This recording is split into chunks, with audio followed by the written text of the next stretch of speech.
to On Location, this edition, behind the scenes at the Pageant of the Masters Laguna Art Festival. You have some surprises in store for you tonight. We're actually going to go behind the scenes and see how these lovely, beautiful pieces of art are put together. We're going to be going through hairdressing, makeup, costuming, and actually assembling the paintings. So you have a lot of surprises in store for you. This is the 58th year of the Pageant of the Masters. I'm your host, Fabie Combs. Hi, we're backstage right now. We're getting ready to talk to a lady that is in the light of Art Nouveau. Can you tell me your name? Jeannie Cooper. Jeannie, how many years have you done this? This is my second year. Last year I was in the gold clock, so I was also painted gold last year as well. Now, do they actually paint you with gold? Yes. With the paintbrush and all. And your friend that's in here with you? Hi, I'm Susie Ormsby. And where are you from, Susie? I'm from Tustin. Can you tell me a little bit about the selection process? Well, I work at Disneyland, and we have a newsletter that comes out, and they wanted volunteers to work in the pageant for costume and makeup and also cast members. So I thought I'd go down, and what they did is they took my measurements and had me fill out a little card with my name and address and age and so forth. And then they tell you that they could contact you anytime between a week and 3 to 4 months, and even up to the time of the show, because they could use people as, I guess, substitutes also. And I believe it was a couple months when I got a phone call saying that I had been selected and to come on down and have a rehearsal, and it worked out really well. Were you pleased with the piece that you were chosen for? Yeah, I was very excited. Yeah, it's really interesting. I didn't know that I was going to be in gold, and when I was, I thought I had been pretty lucky to have been chosen for it. What was your feeling on that? It was great because I've been gold before and I know how pretty it is, and it gets the most attention because it's really beautiful. So it really is. It's hard to believe that they can turn both of you into 2 sconces. Thank you both very much. Thank you. Now, right over here. Yeah.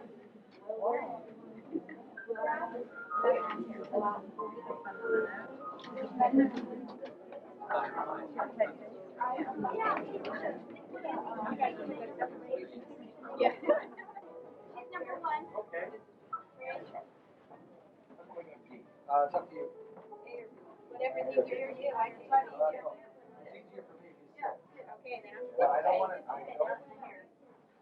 Okay, go down now there. Can you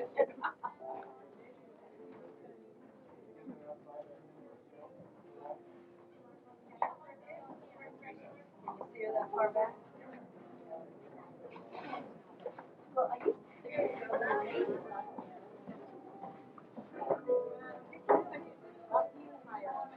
And now I'm talking with Clarice Mondial. And what is your title here at the pageant? I'm headpiece director. Headpiece director. I like that. Does that mean you have a special office or something here? Well, you could say that. I work I work with the best heads around, I guess. I don't know. I guess you do. You have to have a head for the business or something. Yes. Clarice, I understand in each department there's one paid head, if you will. The supervisor, yeah. And you were that person in this section. That's right. And so I do have a volunteer staff, and I have some people here with me in about 8. The pageant is divided once we run the show into 2 weeks, 1 week off, 1 week on.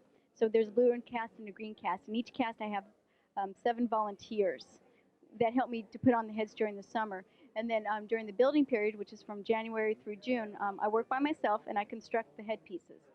Have you had to go into preparation and learning how to apply and to do these headdresses? Well, this is not really that difficult. It's a process that you can pick up in just a few lessons. Cutting up long hair is really the challenge because it has to be set around the head rather than all piled up on top. Some of the people, if they're seen from the front, then we can put a pigtail or out the back, or we can put a bun on the side away from their viewing of the audience, that sort of thing.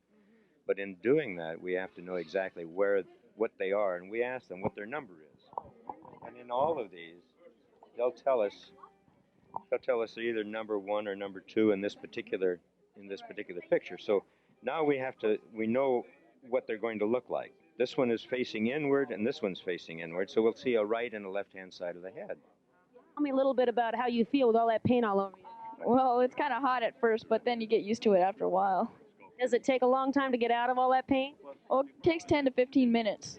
No. How long does the process take from start to finish? Oh, I'd say about an hour, probably. And is this your first year? No, this is my 9th year. Your 9th year? Wow, what a veteran. You must have all kinds of pins. Yeah. Well, do they give you a pin for each year, or do they give you a trophy, or what do you have to remember the evening besides all the fun? I think they have, like, pins for 5 years and 10 years and a few years, like the first year. We want you to see he is in the picture cutting glass. And that's him, believe it or not. And the picture is by Gary Prettyman. And tell us about your new hairdo.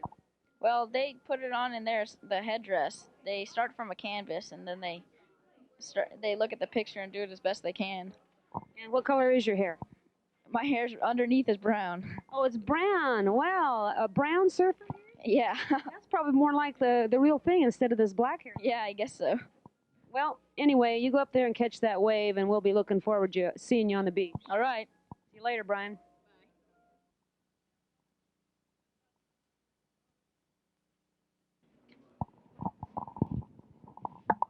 And here comes Brian, our surfer. Yeah. Hey, dude. They're getting ready to apply some touch-up makeup, maybe from his head bending or tilting, areas that need to be touched up with some paint to make sure everything is as close to the original picture as possible. It's kind of last-minute details here. They keep checking the photographs that they have of the original to make sure it's as close as possible.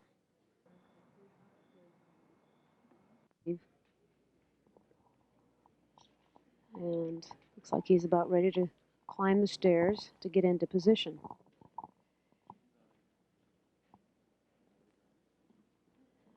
Each one of the sets will be a little bit different in their positioning.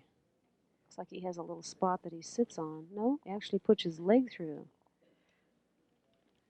because the other leg is on the board.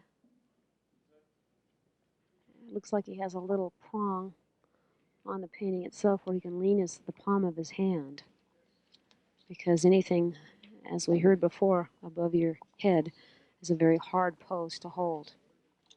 With the finesse of a champion, Slater uses perfect timing, speed, and balance to harness the forces of nature as he slashes across a crystal clear wave in cutting glass.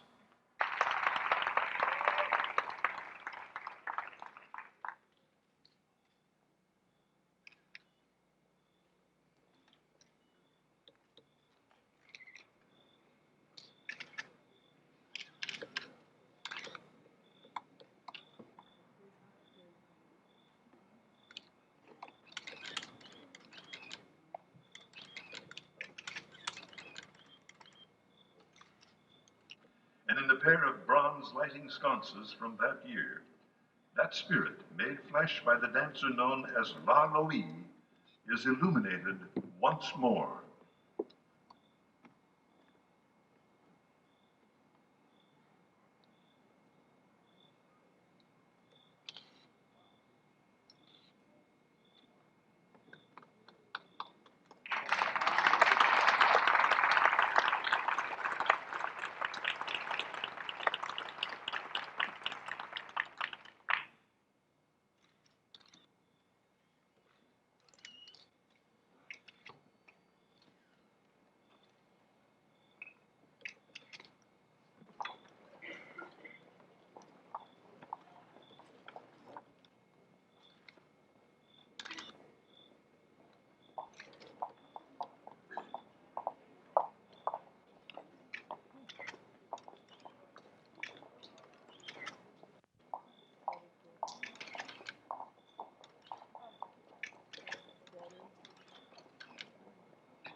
know, we're talking to that marvelous voice that you hear backstage. Well, not backstage, but actually when the curtain goes up, you hear a little bit of a narration right before the curtain goes up.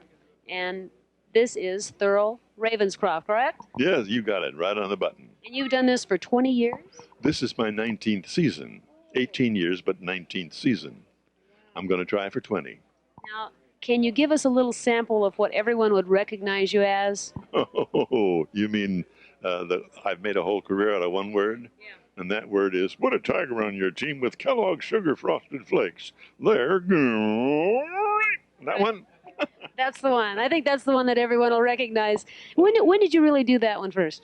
I've been doing Tony's voice for over 40 years so far, and I'm still doing him. Can you Tony believe? the Tiger is still going strong. Still going strong, thank God. Boy, that's made you a couple dollars here and there. Oh, yeah, oh, yeah. If I had a dollar, I said one day if I had a dollar for every time I said great, but I realize I have. You have a dollar for every time you said it. Well, let me get my dollar out since you said it tonight. Tell me about what goes on backstage. You have, not backstage, but the little box or the little building behind all of the seats. Yeah. Behind all the seats, that's actually where you are. The director, the assistant director, the sound mixer, and myself are in that room clear at the top, at the back of the audience, clear at the top of the bowl. This script that you're given, is that in the form of a book? I mean, I know each one is like a page long or something like that typed. Well, yeah, they run around on an average, I guess, of a minute and a half, because it takes that long to set the thing up, as you saw tonight, you know. And so sometimes we describe something about the artist, sometimes about his technique, sometimes about the period. You know, we try to mix it up. Thurl, I really appreciate your time this evening. Thank you for being a part of the Pageant of the Masters for 19 years. I wouldn't miss it. Thank you. This is Fabie Combs for On Location. Thank you for watching. We hope you enjoyed Pageant of the Masters behind the scenes.